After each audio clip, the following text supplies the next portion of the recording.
Ini generasi X. Ini 65 sampai 80. Ini mungkin kalau sebagian besar teman-teman yang mendengarkan, ya generasi X ini orang tuanya teman-teman hari ini. Itu mungkin kelahiran generasi X. Saya juga masuk generasi X. Ada sedikit beda di era ini sudah agak jauh dari perang, sudah mengalami kemakmuran. Sudah mulai muncul fasilitas-fasilitas teknologi. Nah, generasi X ini melanjutkan era baby boomers. Yang pertama punya karakter balance antara work and life. Jadi kalau generasi baby boomers cirinya pekerja keras, gimana caranya bekerja meningkatkan kualitas diri. Tapi generasi X ini ya kerja, tapi kerja untuk hidup, bukan hidup untuk kerja. Jadi bagi generasi X, kerja itu alat untuk memenuhi kebutuhan hidup. Jadi kerja itu alat, bukan tujuan. Nah, ini cara berpikirnya generasi X. Kalau baby boomer tadi kan semangat sekali kerja, pokoknya ayo kerja. Tidak salah, karena zaman itu sedang semangat-semangatnya membangun pasca perang. Nah, generasi X ini situasinya sudah stabil lama, maka muncul kesadaran, yo kita hidup ini bukan kerja untuk hidup, tapi bukan hidup untuk kerja, tapi kerja untuk hidup. Jadi kerja itu alat untuk memenuhi tujuan hidup, ciri pertama. Ciri kedua dari generasi X, ini lebih fleksibel, lebih mudah beradaptasi, toleran terhadap berbagai gaya hidup. Saya bilang tadi, generasi X ini mengalami era teknologi sangat sederhana atau tanpa teknologi, dan juga era teknologi canggih. Dan mereka ini karena mengalami perubahan-perubahan drastis dalam hidup ini, mereka lebih fleksibel. Jadi lebih mudah beradaptasi, lebih mudah menyesuaikan diri kalau terjadi perubahan-perubahan gaya hidup. Nah, ini ciri kedua dari generasi X. Ciri ketiga, lanjutan dari karakter generasi X adalah individualistik. Jadi individualistik itu mereka lebih menghargai dirinya. Mereka lebih suka independen, tidak diatur-atur, tidak terlalu diintervensi. Mereka menghargai kebebasan plus tanggung jawab. Nah, ini cirinya generasi X. Kalau terlalu banyak diatur, mereka tidak suka. Kalau terlalu banyak dikekang, mereka tidak nyaman. Kalau boleh ya nyari celah untuk bisa bebas. Nah, ciri generasi X itu ya mungkin kalau banyak diatur ya dengan berbagai pertimbangan mereka kelihatan patuh, tapi sebenarnya mereka gembira, mereka lebih suka yang lebih bebas, yang tidak terlalu banyak aturan. Itu ciri generasi X. Makanya selain individualistik, mereka itu karakternya informal. Jadi tidak terlalu suka hal-hal yang formal, yang resmi, yang diatur. Mereka tidak mau banyak diatur, juga tidak terlalu ingin mencampuri urusan orang lain, ngatur-ngatur orang lain. Nah, ini di buku itu dijelaskan begitu. Dan juga technologically adapt. Jadi generasi yang mahir teknologi, karena mereka lah yang mengalami era lahirnya teknologi-teknologi canggih. Technologically adapt itu ya generasi yang mahir teknologi. Ini era-era 65-80 ya. Terus kita lanjut, era yang semakin canggih, generasi milenial atau generasi Y. Nah, mungkin banyak juga yang ikut ngaji malam hari ini generasi Y. Yang pertama, generasi Y ini adalah generasi yang tech savvy. Tech savvy ini yang penggemar teknologi. Ya, mereka sejak lahir sudah kenal teknologi. Makanya lebih tech savvy. lebih gemar dengan kalau ada teknologi-teknologi baru. Kemudian open-minded, terbuka. Jadi mereka tidak kaku, tidak dogmatis, berpikirnya lebih terbuka. Itu generasi milenial. Kemudian achievement oriented, mereka suka capaian-capaian baru. Jadi mereka suka dengan pengembangan dirinya, pengembangan situasinya, mencapai sesuatu, achievement oriented. Kemudian mereka kreatif, problem solver. Karena mereka terbuka, suka capaian, maka mereka punya karakter kreatif. Berani mencoba, trial and error, sampai ketemu jawabannya. Generasi-generasi ini mungkin gambaran kreatif problem solver itu misalnya kalau punya perangkat gadgetnya error, rusak, itu mereka mau nyoba-nyoba, ini salahnya di mana, kelirunya di mana, kurangnya di mana, melakukan trial and error, coba-coba, sopo ngerti, bener, diperbaiki sendiri misalnya. Itu kreatif problem solver.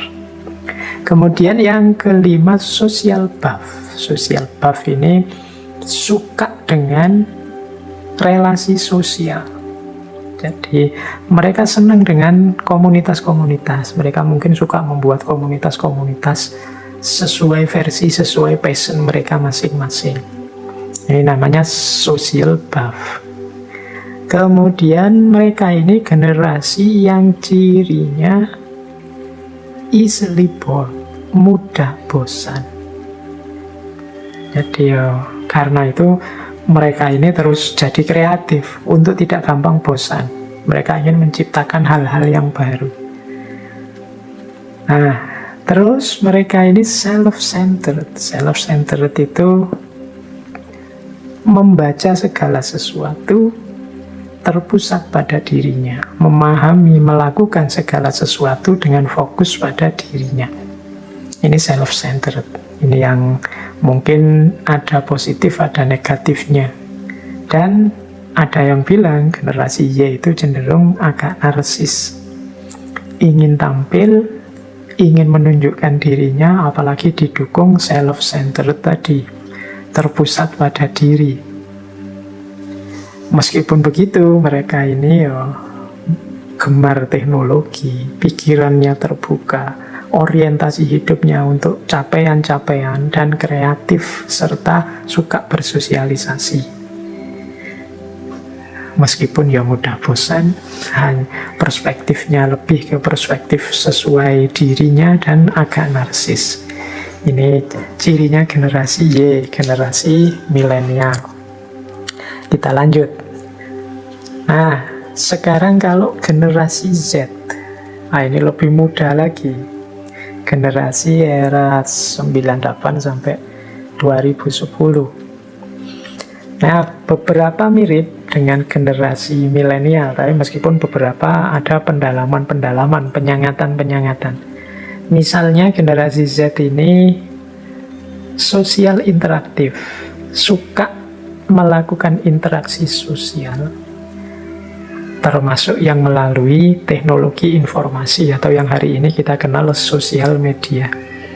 Jadi generasi Z ini suka berinteraksi, suka kalau ditanggapi orang, suka mengomentari, suka juga kalau dikomentari, dijempoli.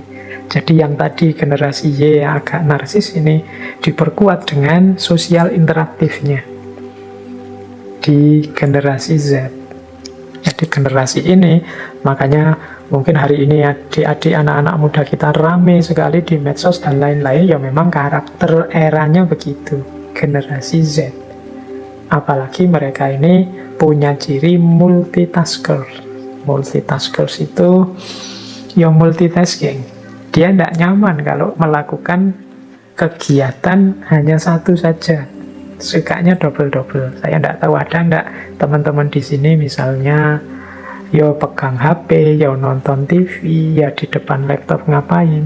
Nah ini multitasker. Kadang-kadang makan saja kan tidak cukup hanya makan, sambil makan, sambil ngobrol dengan teman, sambil pegang HP, baca WA. Multitaskers. Ini cirinya generasi Z. Pak, ini apa ada di generasi Z saja? Ya enggak. Ya mungkin generasi yang lain bisa ketularan generasi Z. Yang tua-tua ikut-ikutan, yang muda-muda sekarang serba multitasker. Apa saja disambi, baca WA, baca berita, disambi. Tidak pernah melakukan satu hal dinikmati, dihayati, didalami. Yang dilakukan selalu macam-macam. Nah, kemudian ada penelitian mereka ini entrepreneurs. Generasi Z ini ada penelitian 72% ingin merintis bisnis atau usaha sendiri. Generasi Z ini malu. Kalau ditanya cita-citanya apa, terus mungkin jawabnya ingin jadi PNS atau ASN, ingin jadi. Mereka ini lebih suka, lebih bangga kalau mampu misalnya membuka usaha mandiri atau bisnis-bisnis mandiri. Nah, ini kayaknya generasi Z. Nah, terus generasi Z ini adalah generasi yang sangat terdidik, educated. Mengapa? Karena mereka bisa dapat informasi apa saja langsung dari internet, dari teknologi informasi yang mereka pegang. Jadi generasi Z ini satu generasi yang mahir sekali dengan teknologi, namanya tech innate. Jadi teknologi itu sudah mendarah daging di mereka, ya di antara efeknya mereka ini bisa tahu apa saja. Bekalnya apa? Bekalnya HP.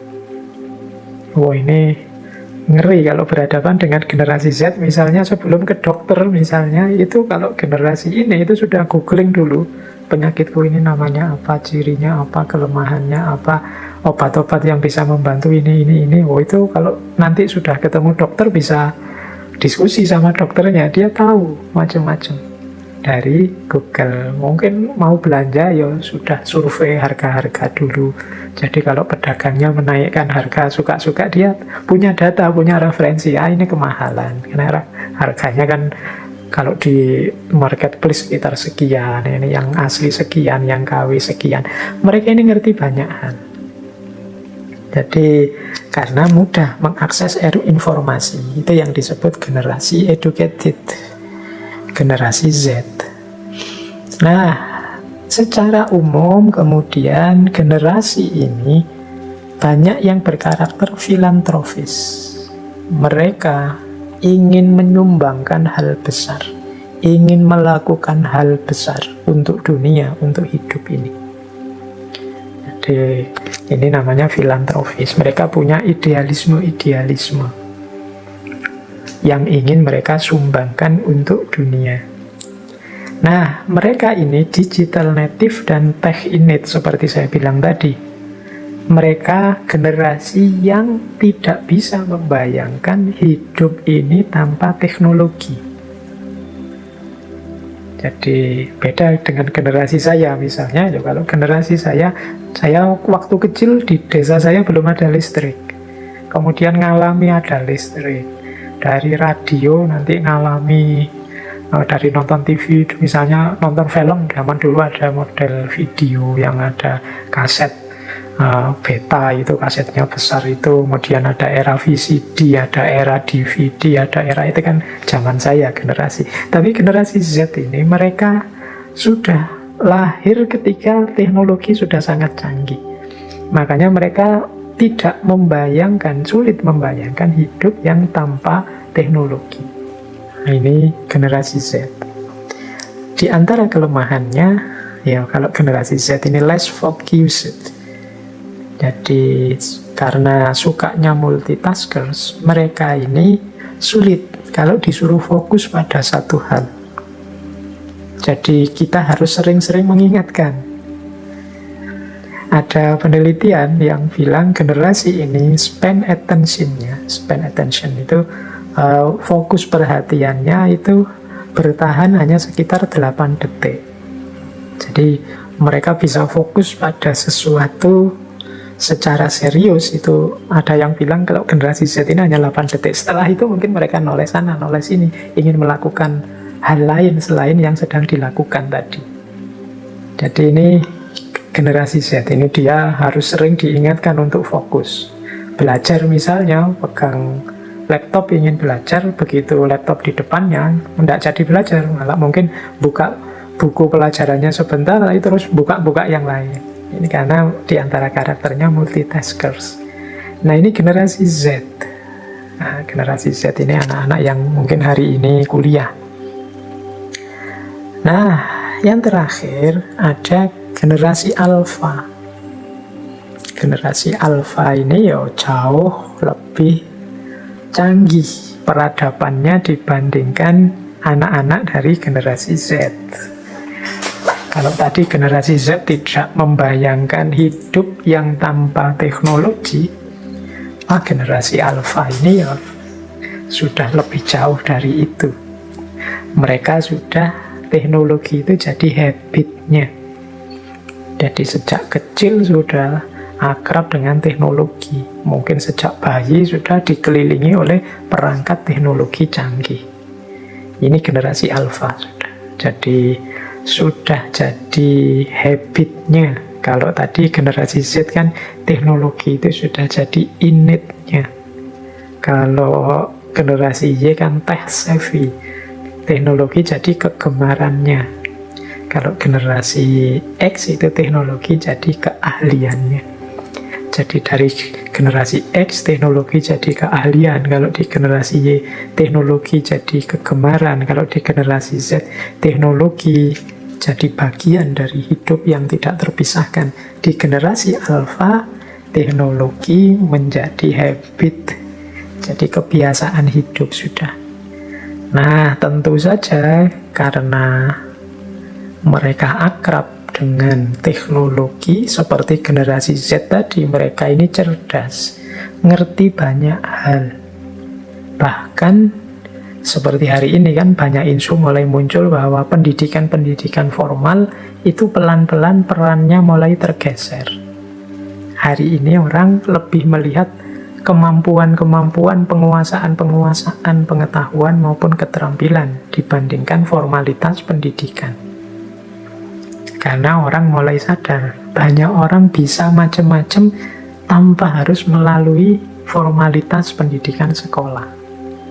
Jadi kita bisa banyak hal, misalnya kan saya banyak teman yang bidangnya agama, tapi ya ternyata bisa desain, bisa ini itu, secara teknologi. Dari mana? Belajar sendiri.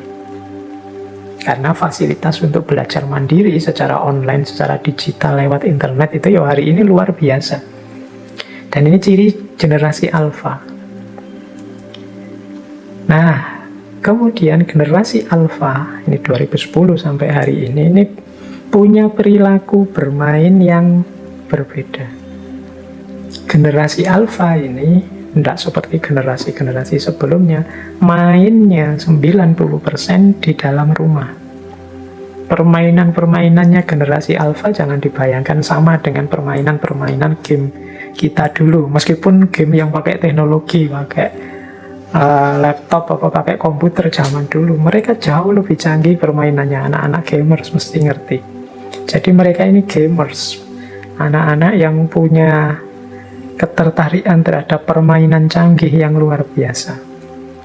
Kemudian mereka ini tidak lagi akrab dengan materi-materi. Kalau sekolah itu ya dalam bentuk buku atau majalah, mereka akrabnya segala sesuatunya ya digital.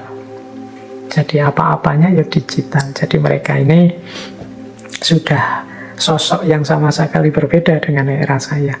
Kalau saya masih seneng buku-buku, seneng majalah-majalah. Kalau saya bilang, wah saya lebih nyaman kalau baca buku langsung, bukan yang ada filenya. Tapi anak-anak hari ini sudah tidak begitu lagi, karena mereka sudah terbiasakan sejak kecil. Jadi mereka kalau sekolah bawa buku banyak, itu sebenarnya mereka berontak, ngapain sih serumit ini, wong yo di Google saja ada, di online, di internet saja ada. Jadi mereka ngerti yang lebih praktis, lebih nyaman, lebih enak, lebih to the point. Tidak harus rumit. Nah, meskipun nanti mungkin karena guru-gurunya era generasi saya ya lebih diarahkan cara berpikirnya seperti guru-gurunya, seperti yang didik dia, yang masih harus buku, harus majalah, tugas ini itu dan lain sebagainya. Nah, menarik kalau generasi Alpha ini, mereka ini punya kecenderungan tidak hanya pengguna teknologi, tapi mereka lebih suka menciptakan teknologi sendiri. Hari ini mungkin teman-teman akrab ya dengan istilah coding dan lain-lain. Gimana mereka ingin bikin game versi dia sendiri, di mana mereka ingin bikin konten, bikin web, bikin yang versi dia sendiri. Jadi dia ingin menciptakan sendiri yang versi dirinya.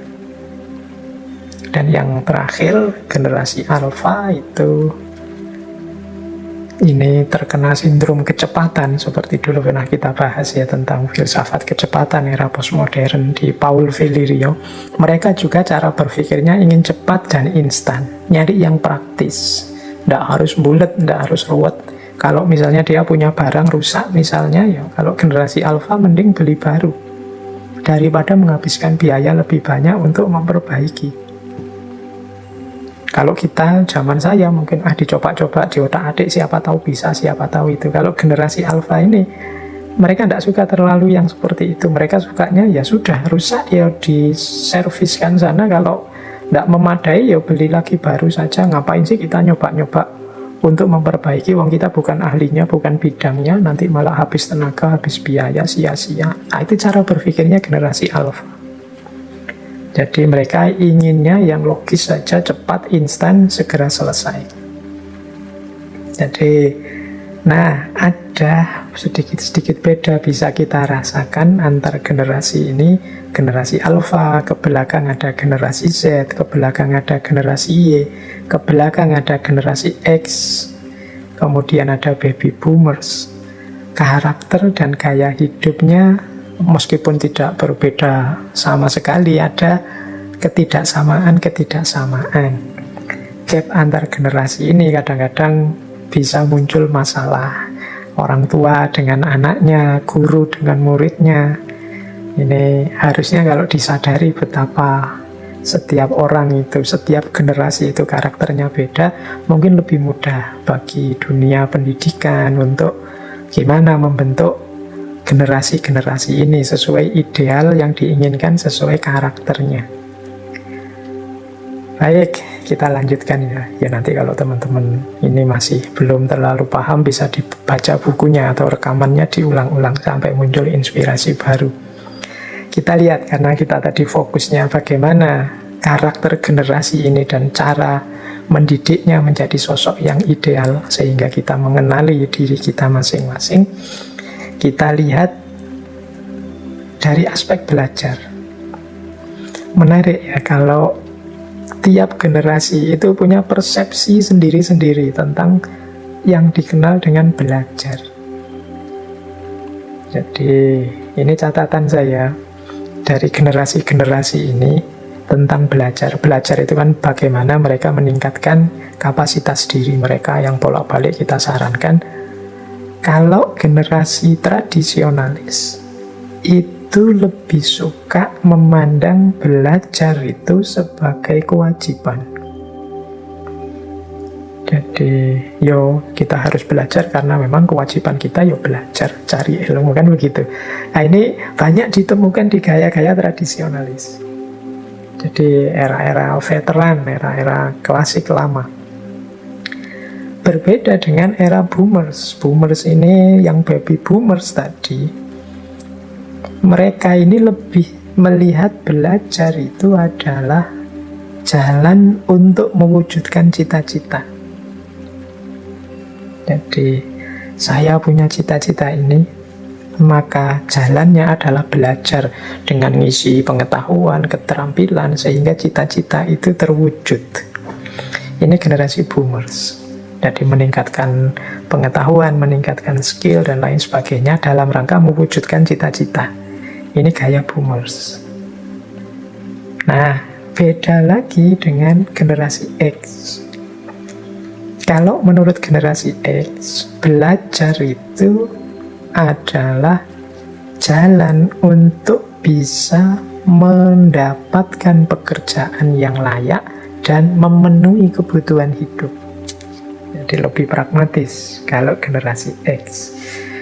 Jadi kalau ada pandangan kita mau kuliah apa, dicari yang nanti kalau lulus bisa dapat pekerjaan sehingga kita dapat gaji, dapat uang, kemudian dari situ kita memenuhi kebutuhan hidup. Ini banyak jadi penciri generasi X. Kalau generasi Y ini yang agak filantropis tadi, ini banyak yang punya idealisme. Kalau X tadi pragmatis, kalau Y ini gimana belajar menjadi jalan kita untuk mengubah dunia sesuai ideal yang kita inginkan. Nah, ini gayanya generasi Y. Jadi bagaimana belajar adalah menjadi jalan bagiku untuk mengubah dunia. Beda lagi dengan generasi Z. Kalau di generasi Z, belajar adalah passionku. Jadi satu di antara passionku itu belajar. Jadi mereka ini paling tidak suka kalau dipaksa-paksa belajar. Oke, mereka akan sekolah, mereka akan kuliah, tapi kalau bisa yang sesuai passionnya.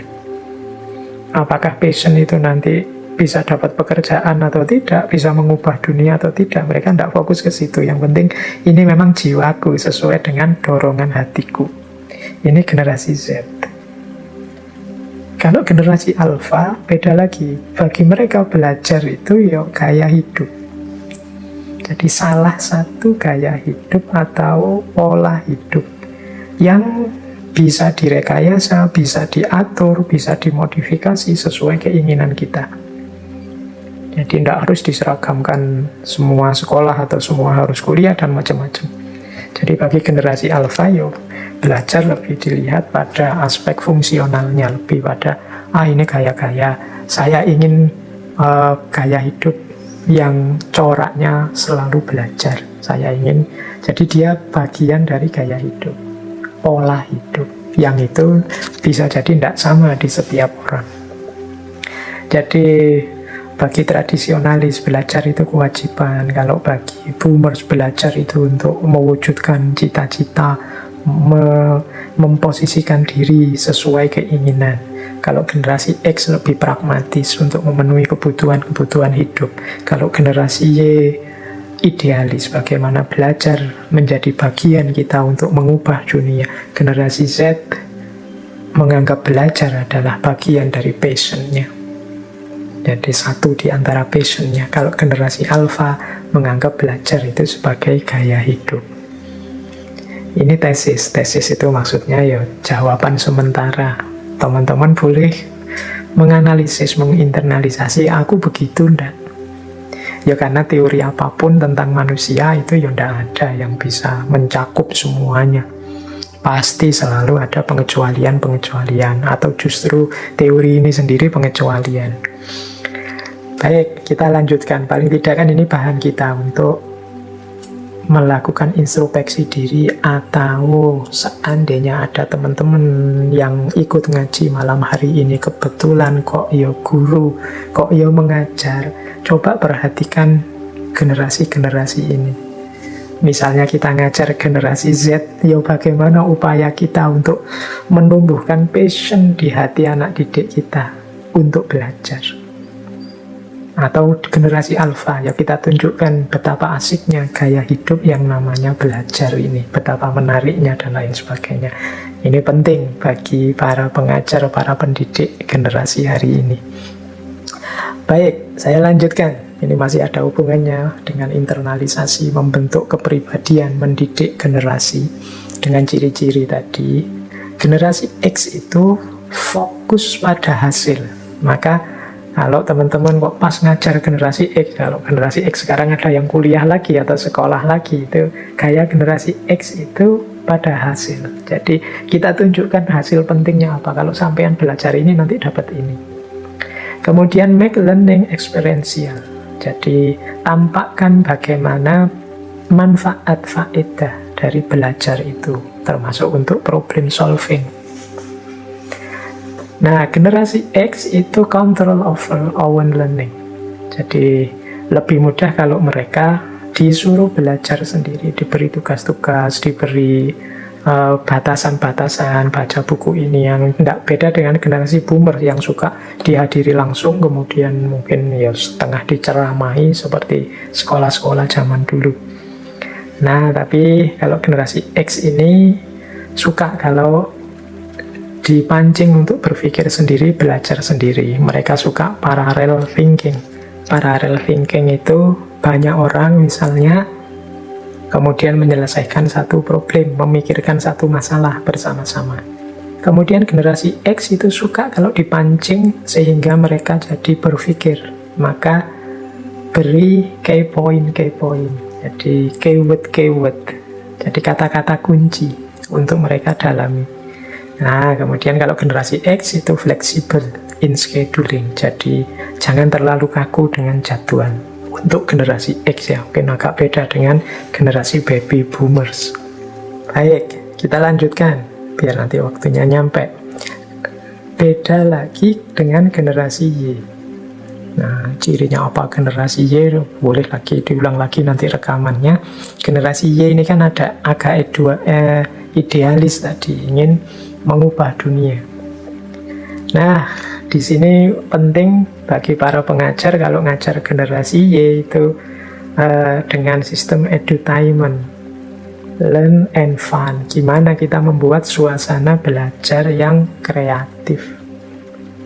Kemudian untuk generasi Y kita harus banyak memberi mereka tantangan-tantangan.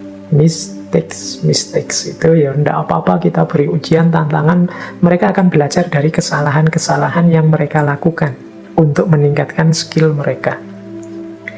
Kemudian teamwork and technology, bagaimana kita menggunakan teknologi dan membangun teamwork saat belajar, ini penting untuk generasi Y.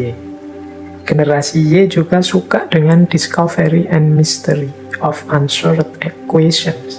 Jadi mereka suka diberi tugas-tugas untuk menemukan sesuatu, mencari misteri, menjawab misteri-misteri yang menantang dan lain sebagainya.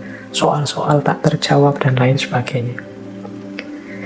Nah, kemudian generasi Y ini karena dia sudah generasi yang sangat mendalam, sangat mahir di bidang teknologi, jangan hanya disodori informasi, tapi juga diajak bersama-sama untuk menggali informasi. Jadi fasilitatornya, gurunya tidak harus menyiapkan informasi untuk disodorkan, tapi mengajak mereka bareng-bareng untuk mencari informasi. Nah, ini penting saat kita mengajar generasi Y. Lanjut, kalau kita ngajar generasi Z, pertama-tama harus kita ingat betapa berbedanya generasi Z ini. Mereka yang sudah sejak bayi dikelilingi oleh teknologi, maka mereka ini referensinya banyak. Mereka membentuk diri mereka juga sangat beragam. Maka untuk mereka berlaku prinsip one size never fits all. Satu ukuran tidak bisa untuk semuanya. Kita harus menghargai individualitas mereka masing-masing, gaya mereka, passion mereka. Berarti apa? Kita kalau ngajar harus bikin aturan main yang fleksibel. Karena mungkin ada 1-2 misalnya anak yang kita ajar dari generasi Z ini punya gaya berbeda, passion berbeda, kecenderungan berbeda yang dia tidak merasa nyaman kalau pakai gaya kita. Kemudian ya tentu saja kita bisa mengawal mereka sejak mencari referensi atau rujukan, sama seperti generasi Y tadi. Kita kawal mereka, tidak hanya kita beri informasi. Nah, mereka ini semangat untuk belajar hal-hal baru meskipun banyak yang menganggap pendidikan formal itu tidak terlalu penting. Maka mari menciptakan suasana yang tidak terlalu kaku, terlalu resmi, terlalu formal saat mendidik mereka. Nah, ini untuk generasi Z.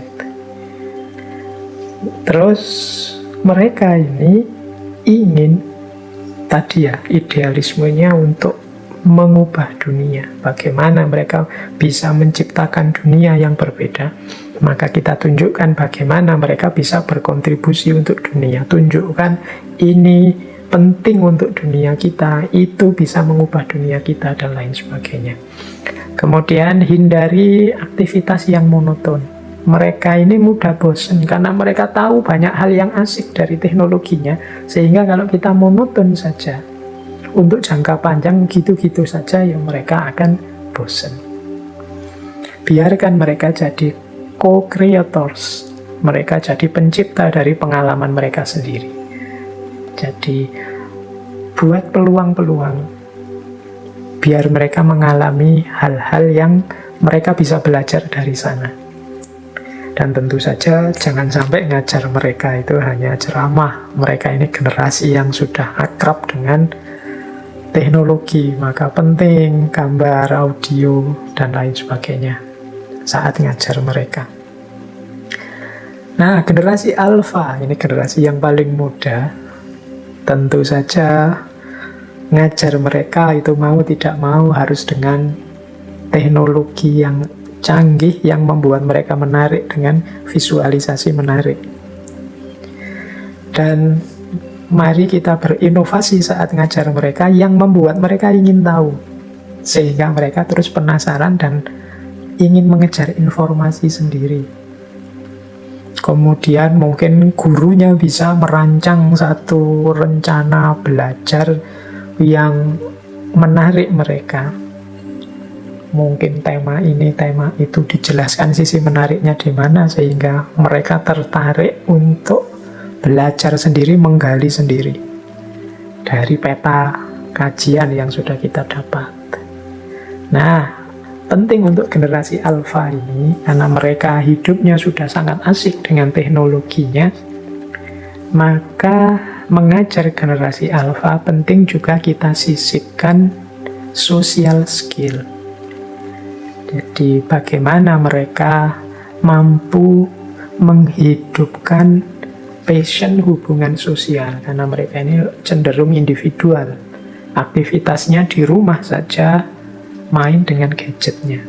Jadi mari kita latih mereka untuk berempati, memahami perasaan orang lain, membina hubungan dengan orang lain, dan lain sebagainya. Yang kedua, kalau mungkin, mari kita lebih dekat dengan mereka secara privat untuk generasi alfa ini, sehingga kita bisa mudah memantau aktivitas-aktivitas mereka di dunia maya. Nah, kemudian kalau memang kita mampu lagi, mari kita tunjukkan pada mereka ada banyak hal yang asik dan lebih mengasihkan di luar keasikan bersama perangkat teknologi atau gadget yang mereka pegang. Mungkin mereka diajak apalah yang biar membuat mereka tahu bahwa yang asik itu tidak hanya HP, yang asik itu tidak hanya smartphone, tidak hanya medsos, tidak hanya TikTok, dan lain sebagainya. Beternak itu asik, menanam apa gitu asik, misalnya memelihara ikan atau membuat akuarium dan lain sebagainya. Coba kita ajak mereka ke aktivitas-aktivitas mengasihkan, biar mereka tidak stuck di gadgetnya, stuck di teknologi informasinya. Nah, boleh juga kita latih mereka misalnya yuk membuat agenda harian, melatih manajemen waktu. Kapan waktu belajar, kapan waktu pegang HP, kapan waktu bersosialisasi. Ya tentu saja untuk melakukan ini harus kerjasama dengan orang tuanya. Ini demi generasi alfa, karena generasi ini sudah sejak bayi sudah akrab dengan gadget, dengan alat-alat teknologi informasi. Baik, ini penting ya untuk ketahanan generasi kita. Jangan sampai kehidupan sosial manusia hancur, kemudian mentalitas kemanusiaan generasi kita juga merosot. Mereka ngertinya ya memainkan alat, memainkan gadget. Baik, jadi ini hubungannya dengan pemahaman kita tentang generasi. Itulah secara umum teman-teman gambaran karakter generasi, termasuk bagaimana memanfaatkan karakter itu untuk kita menanamkan ide-ide kita, menanamkan ideal-ideal hidup, sehingga mereka tumbuh jadi manusia yang seutuhnya.